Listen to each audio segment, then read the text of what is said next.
Sup Shredders, my name is Logan, aka Spiderhands, and welcome to an SP Reacts, where today we have ourselves a track from an act named Shery M, titled Far From the Earth. And if we switch over to here, we have ourselves the track on YouTube. This song is a voice against war and division, so I feel like it's quite a timely sort of expression, and we're gonna listen through this track from start to finish, and we're gonna hear what we think. Let's go, let's do it. What do we got? Set in a minor key.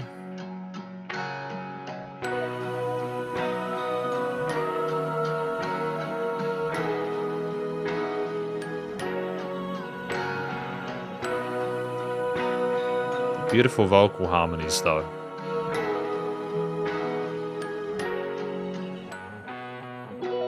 These shooting stars will pierce the night. I wish upon, but hold it tight. Great use of repeaters there. And when the sky falls, it crashes down. It buried life in our hometown,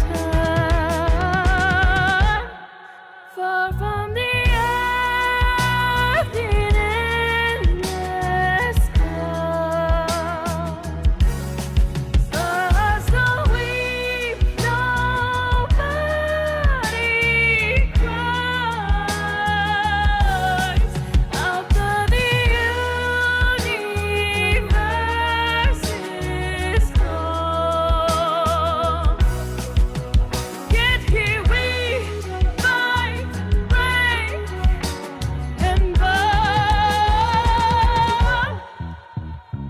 In every Interesting expression as well. the same blood flows in every breath, a life that grows, no border drowned between the skies. We're all the same, and we still fight. Who said we different? Who wrote the lies? These borders in our mind, form and design. Far from the earth in endless cloud. Very gentle song despite the subject matter. Stars don't weep, nobody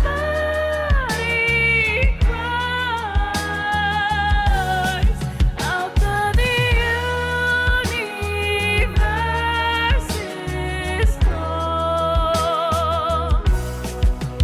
Yet here we fight, break, and burn.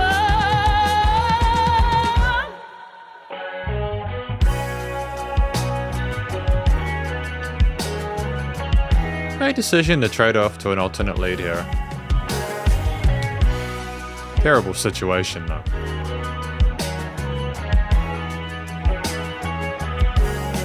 The earth is a sacred gift, entrusted love, share in love. Let us rise above divisions and honor this gift with unity and peace. I didn't plan this song, but in that moment the words found me. I sang them for those who have no voice, being under fire, full of fear, under the same sky.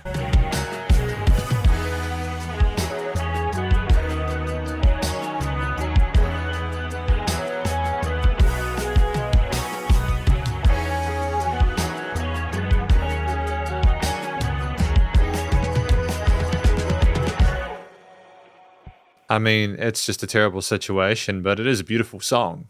We're going to talk about it more in the conclusion. Because welcome to the conclusion of my review of this track from an act named Shery M, titled Far From the Earth. Again, a voice against war and division. Now, what do we think this track is about? I think that this track is about someone looking at the situation, I think specifically between like Iran and Israel, and the missiles flying and the war and destruction and the chaos and just how horrific it is.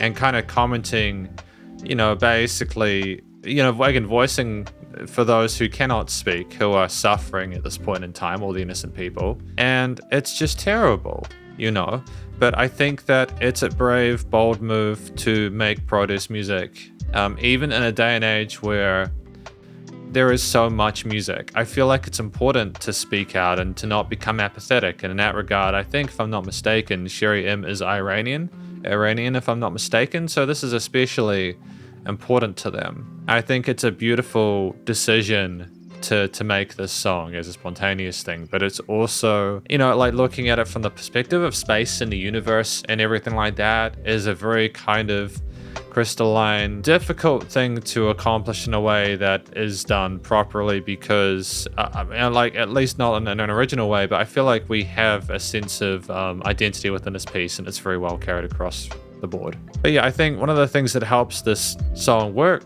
so well is the quality of the vocal performance from Shery M, because they can sing really well. They're really comfortable in their head and chest voice, they're comfortable with their vocal technique, they express themselves eloquently. There is a moodiness to the performance that makes complete sense. It's a difficult thing and there's a sense of struggle in some parts there. The legato choices there, some lack of enunciation in certain parts for more of a kind of a draw from it, but done in a way which is still meaningful and effective. And I think that it's done in a way which is poignant and respectful of the tone that you'd probably want to go for with a piece like this. It's not too dire and intense, but it's also not taking for granted how heavy things are. So I think it is respectful to the backing motif whilst also illustrating the struggle that is going on at that point in time. And so I feel like it's a very difficult thing to balance across those different sectors, but nonetheless I feel like Shery's done well doing that on the mic.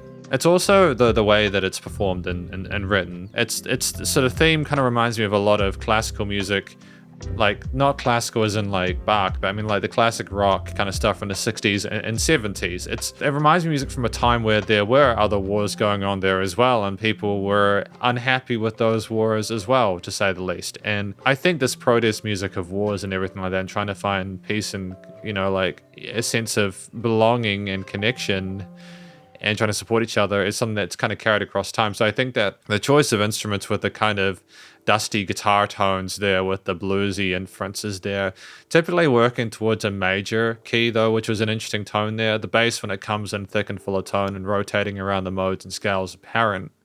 The drums are doing a lot of work in this track. I think they're lovingly illustrated and very active throughout the piece in a way that is patently percussive, but done in a way where it never tries to sort of like be too forward. But it does explore the snares and tom patterns there. There's a lot of interesting fill ideas there, and it's not just when it's a transfer, it also has moments where you can just kind of feel the groove kind of punctuating things where required to add a bit of sort of pizzazz to it. But it's also really cool when we have nothing instrumentally and we just have that pause before the next section. It's nice to have that rhythmic unison and the chemistry between the individual components. And I think that the organ, the light oscillation there, the kind of tone to it, the sleekness and the nostalgia, the vintage, it's exquisite. And it provides a nice coloration in the mid-range there that niches well with the guitar, bass, and drum patterns. I think having the guitar lead in that solo section around like in the last third of it, or the last quarter of it, was fantastic. It's just a nice trade-off after we've heard the story from Shery M. It's good to have lead sections to kind of illustrate a change or mood, but it's also nice to sort of just have the instruments have more time to shine as well, to appreciate the rest of the components. And there's tambourines and other components as well. It is very much a sort of like, as I said, a classic rock piece that I think stands the test of time, and the vocals niche really well with it. So I think it's just the style of instruments there, the way they're performed and played with the note choices there, and the chorus and effects chains present, and how they integrate with what Shery M is doing and how they collaborate. And there's also the studio production. Now there's little bells and little melodic percussion occasionally there. There's filters on the guitar at the start of the piece there. The vocals are always really well presented in the piece there and easy to follow along with, which is down to the EQing. But also the panning of things in the stereo field, the way the music surrounds you in the headphones there. It's not overproduced. There's a kind of a rustic kind of acoustic gain or kind of grit to it occasionally where you kind of things peak a little bit. But it's done in a way where it's not kind of distracting. It just kind of sounds like one of those kind of old school recordings there. And I appreciate that coloration to it. And so I think that it's just commercial grade all around there, you know. There's dynamic range to it. It's well balanced. And it continues throughout until the end there. I was expecting it to do a kind of a fade out, but no, it just stays strong until the end with those fast sort of triplet 16 tom fills or something like that. And or maybe it was like one and no, it's a triplet fill. This triplet 16s for the kit. But it's just the balancing of the expectations of people with contemporary studio production with keeping the old school kind of tone to it with the choice of the way we're recording instruments. It's a nice balance here and it's achieved well. And I think that in general, yeah, no, it's the quality of the vocal performance with, along with how it's expressed, as well as the way things are, the instruments are written, presented, performed, and amalgamated. And then finally the studio production that sort of ties it all together in a nice big bow. It's a really fantastic effort from everyone involved. I think that the purpose and meaning behind it is wonderful, and I wish Shery M all the best in their endeavors. It's a terrible time at the moment. I'm sorry for everyone who's being hurt. You know, I know that doesn't mean very much, but I think, again, music is important, and I'm glad that people are getting given that voice, you know, when they can't have it. Thank you for watching my review of this track from an act named Shery M titled Far From the Earth, voicing its war and division, and hopefully you enjoyed it. If you did, please do go show them some love via their various social medias and their YouTube page, and stay cool and stay safe, and please remember to support your local musicians and artists at this point in time, as I need the help more than ever with all the crazy stuff going on in the world, and I'll catch you in the next SP Reacts. Spiderhands out.